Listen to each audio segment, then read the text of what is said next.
ɓe mbiyata ɗum ko bosori neɗɗo fof moɓe jaggi moɓe kaaldi konngol ɗiɗi konngol tati ɓe noddata poste aɓe jogii ɗo yimɓe élément ji dariɗi hen goto wiyete ko Israël hen goto wiyete ko inde tan inde ɗumanaji c'est de soldats kañumen jogiiɓe groupe o nawowo yimɓe ɓe ɗo no wiyete bosori so ɓe ƴettinima bosori waɗi ko penɗe 4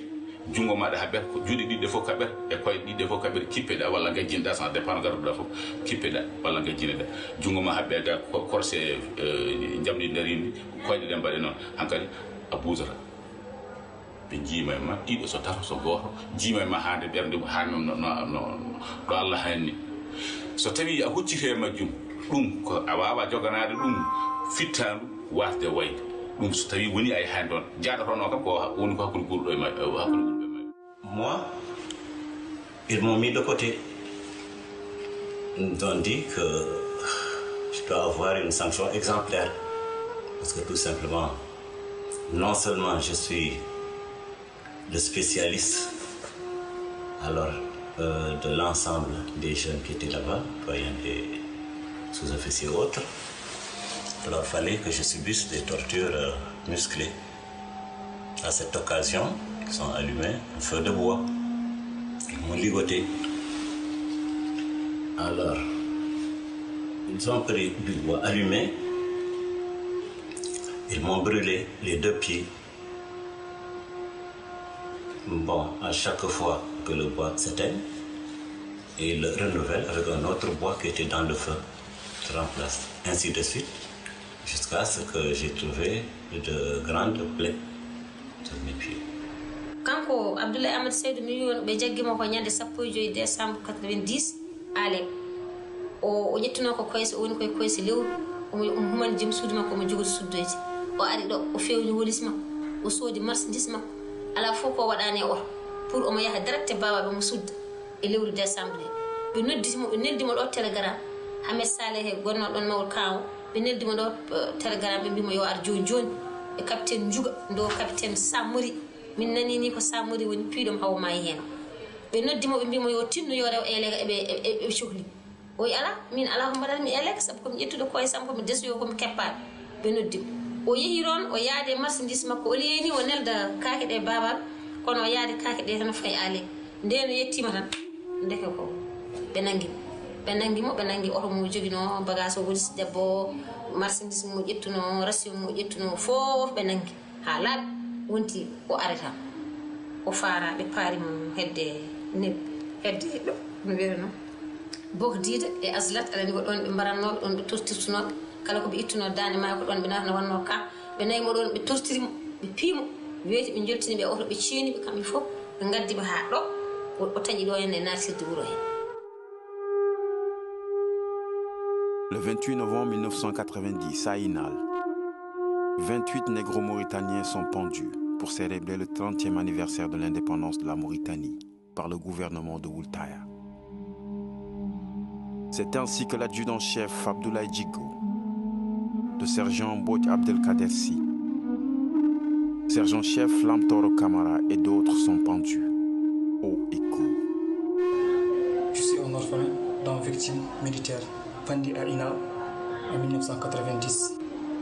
Depuis 1990, j'ai vécu tout près de ma mère, qui a fait tout pour que nous ayons une bonne éducation. Jusqu'à l'âge où nous sommes, où je suis engagé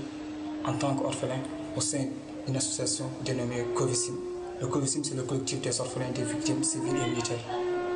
Là où nous sommes, nous réclamons qu'il y ait la vérité sur les faits survenus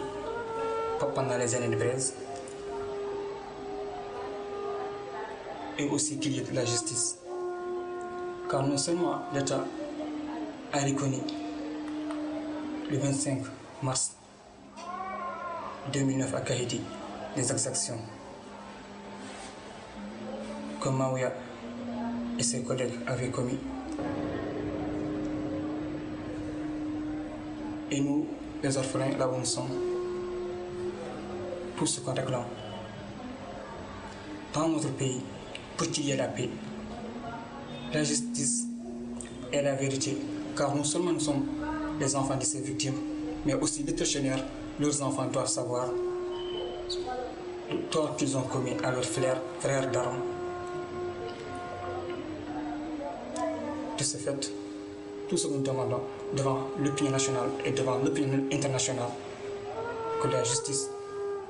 soit faite. Et les commanditaires comme Maoya, qui est actuellement exilé à Qatar,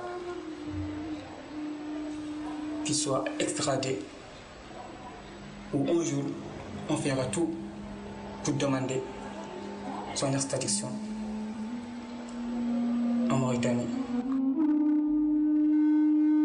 Plus d'une centaine d'individus ont été tués dans des conditions atroces. Certains sont enterrés vivants, d'autres écartelés entre deux véhicules, d'autres pendus courts, tout simplement.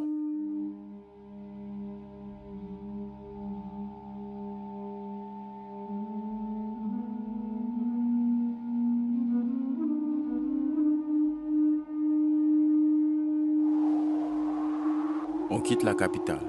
pour nous rendre dans un camp de repatriés à Gordiou, à 7 km de Kaédi, un village situé à 450 km au sud de Nouakchott.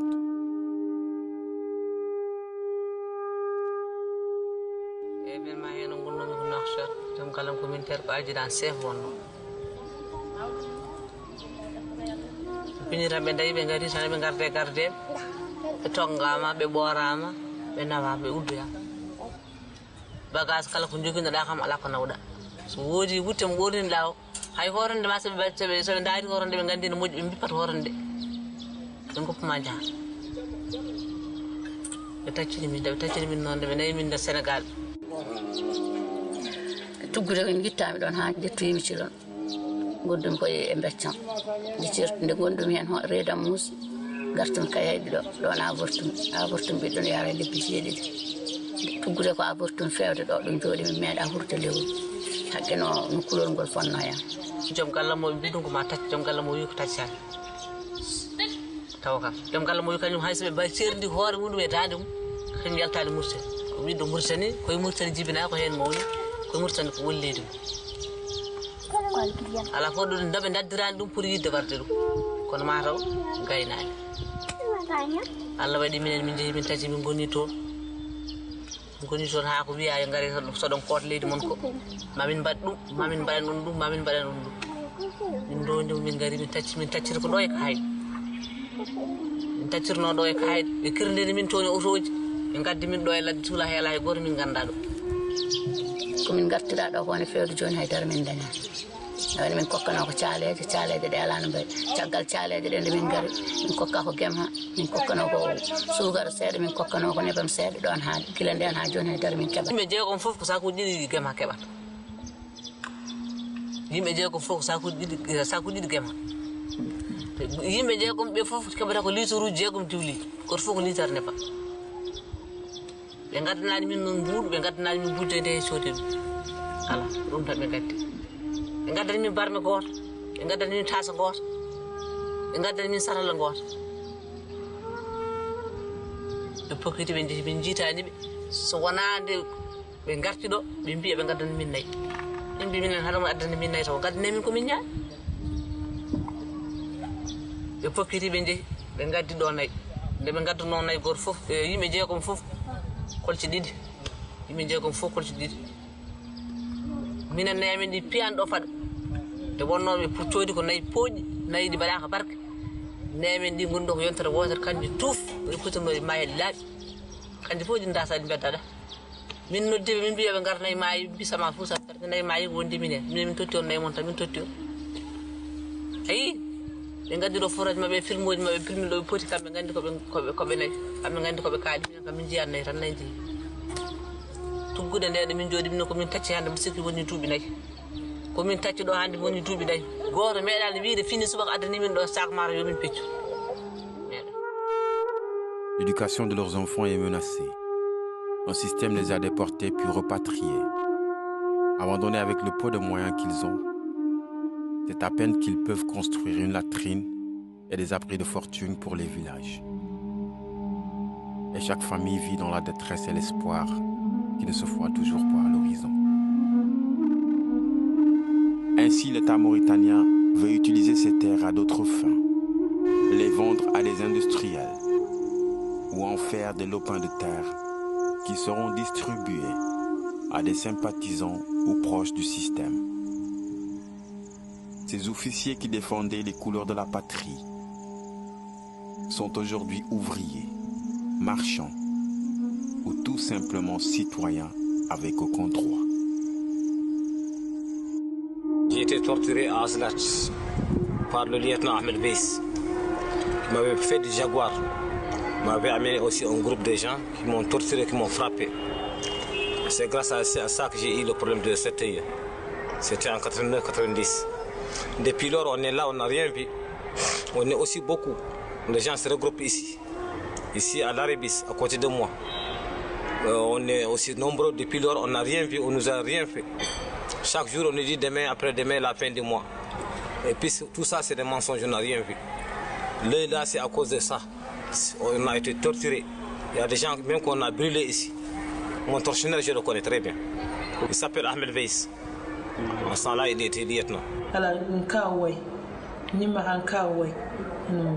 madi mana sa hayab man yahran kasanya nkaw ha ma iman yahran kasanya yana tay bana da nke kuna kan lemne kan tiki anum yer kebanya nkaw ke anyi wadi ba ayi man cinden kota nyani hakin ni mer ko jenen nyama ida ira khiri wuro itali andaga parce l'armée nyanda khirandi andaga aga di batukuna hay sawo mi wari idi denge gunne nyaga di karino gadi tan muti gadi siti da tan mutu kam ngari yimu nyakanti idi karino gadi karikuna idi ro gumba bane idi subur gumba bane sasa kuna ken kita yenga kuna wara hi kenya ken kita yenya omoyan palenki omoyan pakumbari pasi go hore nyana adire munto fa adire munto fa adi sara nto ayani nahana sasa kuna kuna kekite kuna kekuna omoyan pi mahalenki omoyan pi makumbari pasi do suru nyaka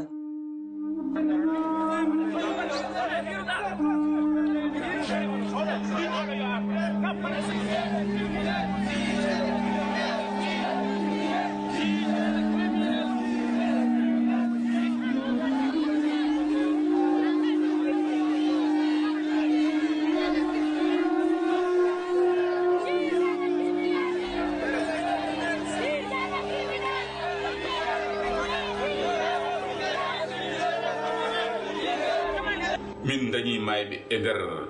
cuuɗi ɗi min dañi tampuɓe e nder cuuɗi ɗi gadiɗo mayde e nder prison sunna zéride adjudant guise rewi hen ko adjudant li minen mbiyata li compliqué jako bot kamɓe ɗi fof ɓe bottonaɓe ɓeɗo goni premier mayde e nder prison adi mayde ko guise maayi jamma subaka ɓe nawi ɗum